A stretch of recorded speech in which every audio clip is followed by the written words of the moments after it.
प्रभु यीशु मसीह के नाम से सबको जय मसीह की। आज का वचन है मत्ती रचित सुसमाचार उसका 22 अध्याय 10 वचन।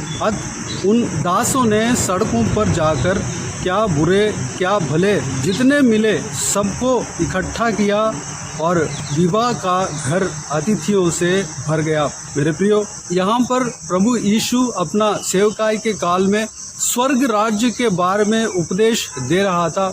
उस समय स्वर्ग राज्य को एक दृष्टांत के द्वारा समझाते हुए यहाँ पर देख सकते हैं। कई सारा दृष्टांतों के द्वारा स्वर्ग राज्य को परमेश्वर प्रभु यीशु ने समझाया, लेकिन यहाँ पर स्वर्ग राज्य को एक राजा के समान, जो कि वह राजा अपने पुत्र का विवाह करता है और जो निमंत्रित लोगों को, जो चुने हुए लोगों को न्योता देता है उस भोज के लिए, उस राजा के समान, उस राजा को दृष्टांत के तौर पर स्वर्ग राज्य के बारे में समझाते हुए यहाँ पर देख सकते हैं। स्वर्ग राज्य एक राजा जो कि अपने पुत्र का विवाह करता है और उसमें बड़ा भोज रखा है और उस भोज में चुने हुए लोगों को न्योता देता है। उस विवाह के भोज में जो लोग बुलाए गए थे वो लोग नहीं आए थे। कोई अपने कुछ बहाने बनाकर वह लोग आने के लिए मना कर दिए थे, उस भोज में आने के लिए मना कर दिए थे। जो राजा था, जिन्होंने न्योता दिया था, उनका चुने हुए लोग थे। कुछ लोग इस तरह कहकर मना करते हैं, कोई अपने खेत को, कोई अपने व्यापार को, इस तरह की अपेक्षा करके चल दिए। वह लोग उस भोज में आने में मना कर दिया, लेकिन उनके लिए सारा तैयारियां कर चुके हैं। जो कुछ भी भोजन बनना था उसके लिए खर्च करके, बहुत मेहनत करके भोजन तैयार किया और उनका इंतजार में राजा बैठा था, लेकिन वह लोग नहीं आए। जिसके हाथों में जो चुने हुए लोगों को बुलाने के लिए भेजा था, उस राजा के दासों को पकड़कर उनका अनादर किया और मार भी डाला। इस विषय को राजा सुनकर बहुत क्रोधित हुआ और अपने सेना को भेजा और उस नगर का सत्यानाश किया, फूंक दिया। तब उसने अपने दासों से कहा, विवाह का भोज तो तैयार है, परंतु निमंत्रित लोग योग्य नहीं ठहरे, इसलिए चौराहों पर जाओ और जितने लोग तुम्हें मिले सबको विवाह के भोज में बुला लाओ। इस तरह कहकर उनके दासों को भेजा और उनके दास ने जितने भी लोग सड़क में थे और इधर उधर रह रहे थे उन सबको विवाह में बुलाया और विवाह का घर अतिथियों से भर गया। मेरे प्रियो, स्वर्ग राज्य भी इसी तरह का है। स्वर्ग राज्य अपने स्वर्ग में रहने के लिए परमेश्वर के चुने हुए लोग, परमेश्वर के साथ रहने के लिए परमेश्वर ने चुना और बुलाया, यानी कि इजरायली लोग जो परमेश्वर के द्वारा चुने गए थे पुराना नियम में, उनको अपना जन मानकर वह उनके साथ रहा, उनको न्योता दिया। लेकिन वह लोग परमेश्वर के साथ जाने में बहुत सारे जन मना किए थे। परमेश्वर के आशीष तो पाया, लेकिन इजरायली जनों में से कई लोग परमेश्वर को ग्रहण नहीं किया, कई यहूदी लोग परमेश्वर को ग्रहण नहीं किया। हम पवित्र शास्त्र में पढ़ते हैं तो यहूदी लोगों के द्वारा ही प्रभु यीशु का पकड़वाया जाना, दंड दिलवाना, यह सब हुआ। जो परमेश्वर से चुने गए लोग परमेश्वर के खिलाफ काम करने लगे, इसलिए परमेश्वर सारे जनों को, जितने भी जन है, जो अन्य जाति है, जो इधर उधर के लोग है, सबको बुलाया, सबको अपने जन माना, सबको अपने स्वर्ग राज्य के लिए तैयार किया और सब लोग आने के लिए, अन्य जातियों में से कई सारे लोग जो आने के लिए तैयार हुए थे। मेरे प्रियो, आप और हम इजरायली नहीं है, शारीरिक रूप में, मानसिक रूप में हम इजरायली नहीं है, लेकिन हम प्रभु यीशु मसीह के द्वारा हम इजरायली ठहराए गए हैं। इजरायली लोगों में से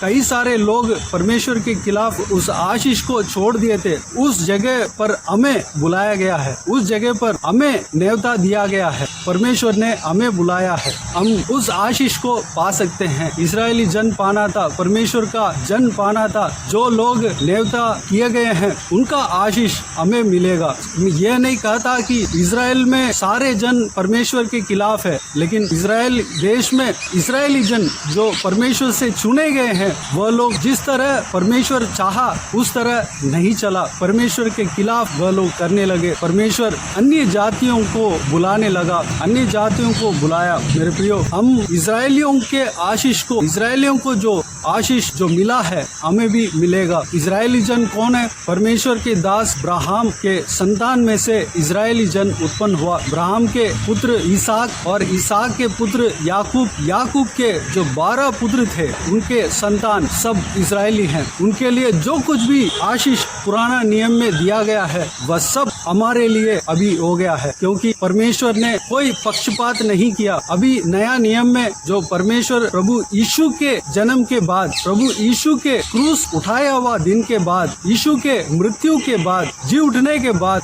हम सब आत्मिक इजरायली हैं। जो कोई भी जन प्रभु यीशु से विश्वास करते हैं वह सब आत्मिक इजरायली हैं। जो इजरायलियों को जो कुछ भी आशीष दिया गया है हमें भी दिया गया है, हमें भी वह आशीष मिलेगा। हम भी उस बोझ में प्रवेश कर सकते हैं, उस विवाह में जा सकते हैं जो कि इजरायलियों को न्योता दिया, वह लोग आने में मना कर दिया।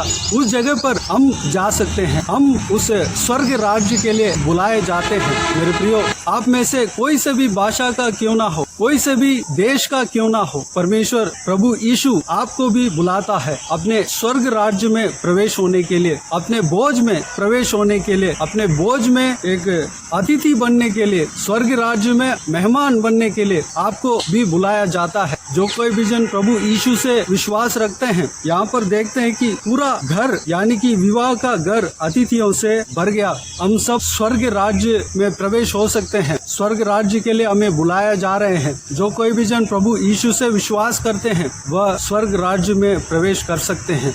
जो कोई भी जन प्रभु यीशु को मानते हैं वह स्वर्ग राज्य में प्रवेश कर सकते हैं। जो कोई भी जन प्रभु यीशु का मार्ग को अपनाते हैं वह स्वर्ग राज्य में प्रवेश कर सकते हैं, क्योंकि प्रभु यीशु ही मार्ग और सत्य और जीवन है। वही द्वार है, वही स्वर्ग राज्य का द्वार है। उन्हीं के द्वारा ही स्वर्ग राज्य में हम प्रवेश कर सकते हैं। मेरे प्रियो, हम अपने इस शरीर के मृत्यु के बाद हमें एक और जीवन है, वह है स्वर्ग राज्य। अगर हम स्वर्ग राज्य में नहीं जाएंगे तो हमें नरक में जगह मिलेगी। हमें स्वर्ग राज्य में जाना है, अनंत जीवन में हमें प्रवेश करना है। उसके लिए हमें प्रभु यीशु का मार्ग को अपनाना है। प्रभु यीशु कहता है, यूहन्ना रचित सुसमाचार उसका 14 अध्याय 6 वचन में, मार्ग और सत्य और जीवन मैं ही हूँ, बिना मेरे द्वारा कोई पिता के पास नहीं पहुंच सकता। मेरे प्रियो, स्वर्ग आपको बुला रहा है, अपने भोजन में न्योता दे रहा है, अपने भोजन के लिए न्योता दे रहा है। आप और मेरे लिए तैयारियां किया हुआ है। आप और मेरे लिए भोजन, एक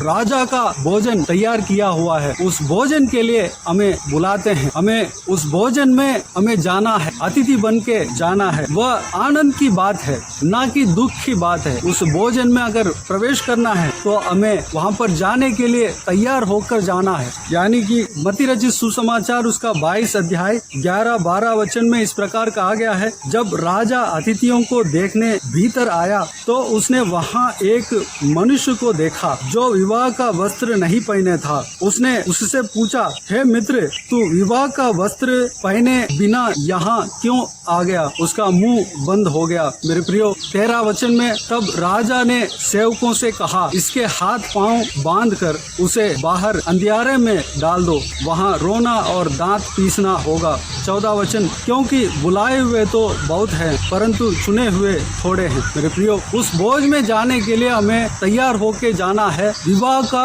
वस्त्र पहनकर जाना है। वह विवाह का वस्त्र कहाँ मिलेगा? प्रभु यीशु मसीह के ओर से मिलेगा। प्रभु यीशु मसीह के ऊपर जब हम विश्वास करते हैं, उसके मार्ग पर चलते हैं, तो हम उस विवाह का वस्त्र को हम पहन सकते हैं। उनके सत्य वचन के द्वारा हमें उस विवाह के वस्त्र हमें मिलता है। उस विवाह के वस्त्र के साथ जब हम तैयार होके जाते हैं तो हम उस न्योता में, उस भोज में हम शामिल हो सकते हैं। अतिथि बनकर हम उस विवाह में जा सकते हैं, यानी कि स्वर्ग राज्य में हम जा सकते हैं। वहाँ पर आनंद ही आनंद है, मगन ही मगन है। मेरे प्रियो, हमें अगर कोई विवाह में न्योता देता है तो अच्छी बात बात है, हमें खुशी ही मिलती है, क्योंकि वहाँ पर दुख होने का कोई संभव ही नहीं है, वहाँ पर खुशी ही होता है। अगर विवाह में बुलाते हैं तो हम जाते हैं, वहाँ पर लोगों से मिलकर भोजन करके आराम से अपना खुश होकर आते हैं। मेरे प्रियो, स्वर्ग राज्य में आनंद ही आनंद होता है। वहाँ पर लोगों से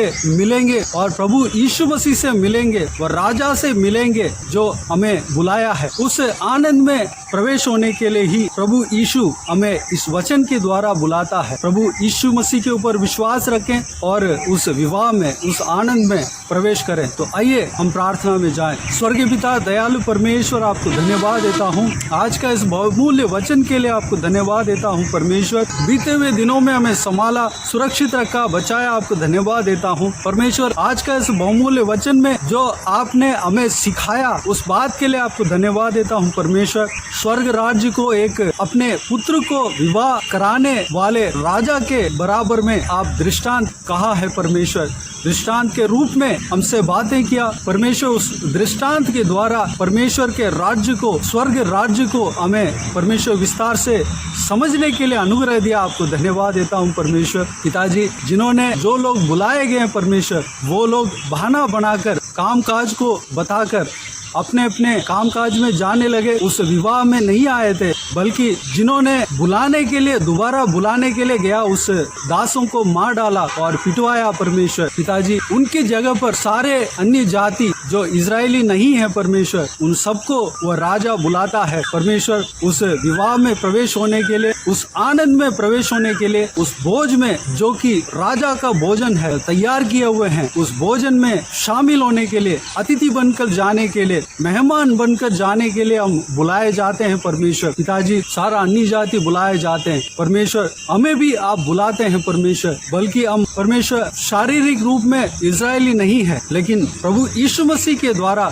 हम बुलाए जाते हैं। हम आत्मिक रूप में इजरायली जन माना जाते हैं परमेश्वर। इजरायलियों के जगह पर जो लोग आपसे विश्वास नहीं किया, जो लोग आपके साथ जाने में मना किया, जो लोग आपके राज्य में, आपके विवाह में, आपके नेवता में प्रवेश होने के लिए मना किया, उनके जगह पर हम सबको बुलाया परमेश्वर। हम आपके राज्य में, स्वर्ग राज्य में प्रवेश होने के लिए हमें तैयार करना पिताजी। विवाह का वस्त्र पहनकर जाने के लिए, उस विवाह में, उस भोज में तैयार होकर हम जाने के लिए अनुग्रह देना पिता परमेश्वर। उस तैयारियां प्रभु यीशु के द्वारा ही हमें मिलता है। प्रभु यीशु से हम विश्वास रखने पाए, प्रभु यीशु का सत्य वचन को हम पढ़ने पाए, आपके बहुमूल्य वचन के द्वारा वह विश्वास, वह जो तैयारी हमें मिलता है परमेश्वर, हम तैयार होने पाए परमेश्वर। अनुग्रह देना। आप हमें आपके भोज में न्योता दिया, उसके लिए धन्यवाद देता हूँ परमेश्वर। आप जिस तरह चाहते हैं उस तरह हम तैयार होने के अनुग्रह देना।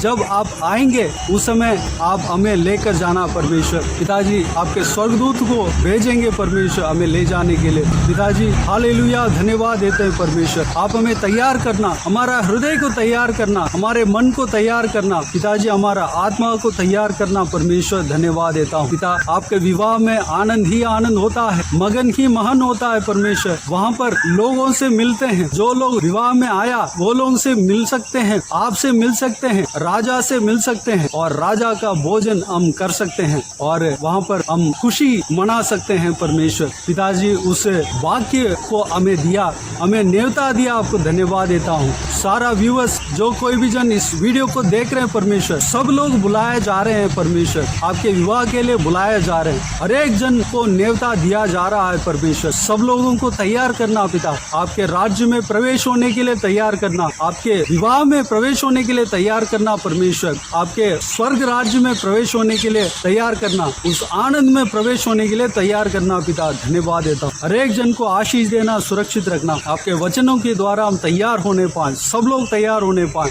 आपके द्वारा हम तैयार होने पाए परमेश्वर। हम सबको तैयार करना, सुरक्षित रखना पिता। आपके साथ साथ हम सब चलने पाए, अनुग्रह देना पिता। हालेलुया, सभी को आशीष देना, संभालना परमेश्वर। बीते हुए हफ्ते में हमें संभाला, बचाया, सुरक्षित रखा। धन्यवाद देता हूँ। इस नए हफ्ते को परमेश्वर आपने दिया, इस नए हफ्ते में प्रवेश होने के लिए अनुग्रह दिया, आपको धन्यवाद देता हूँ परमेश्वर। सभी को आशीष देना परमेश्वर। सबके ऊपर हमेशा आपके हाथ हमेशा बने रहने पाए। सारा दुआ प्रार्थना को प्रभु यीशु मसीह के नाम से मांगते हैं परमेश्वर। जो कोई भी जन जो कुछ भी काम करने जा रहे हैं परमेश्वर, सारा कामों में सफलता देना परमेश्वर। आज का जो आराधना है जो आपके कलीसिया में होता है, सारा आराधना को आशीष देना परमेश्वर, आप चलाना, सारे लोग समय से जाकर आराधना को अटेंड करने पाए, अनुग्रह देना पिता। सारा रुकावटों को दूर करना परमेश्वर। सारा दुआ प्रार्थना को प्रभु यीशु मसीह के नाम से मांगते हैं, सुन और ग्रहण कर। आमीन आमीन। प्रभु यीशु मसीह के नाम से प्रभु यीशु मसीह का आशीष और अनुग्रह हम सभी के ऊपर बने रहें। आमीन आमीन। मेरे प्रियो, इस चैनल को सब्सक्राइब करें और शेयर करें। अगर किसी को भी प्रार्थना का विषय हो तो डिस्क्रिप्शन में दिए हुए नंबर पर कॉल करके प्रार्थना करा सकते हैं। हम आपके लिए प्रार्थना करेंगे। आप अपना पर्सनल प्रेयर में, व्यक्तिगत प्रार्थना में हमारे लिए प्रार्थना कीजिए, हमारा परिवार के लिए, इस सेवकाई के लिए, इस सेवकाई का बढ़ोतरी के लिए, इस सेवकाई में जुड़े हुए हर एक जन के लिए प्रार्थना कीजिए। हर एक का आत्मिक उन्नति के लिए, आशीष के लिए, तरक्की के लिए, संसारिक आशीष के लिए और शारीरिक आशीष के लिए प्रार्थना कीजिए। प्रभु यीशु आप सबको आशीष दे। इस सेवकाई के द्वारा परमेश्वर आपके जीवन में कार्य किया हो वो भी हमें बता सकते हैं, ताकि हम सब मिलकर परमेश्वर को धन्यवाद दे सके, महिमा कर सके। प्रभु यीशु आप सबको आशीष दे। आमीन आमीन।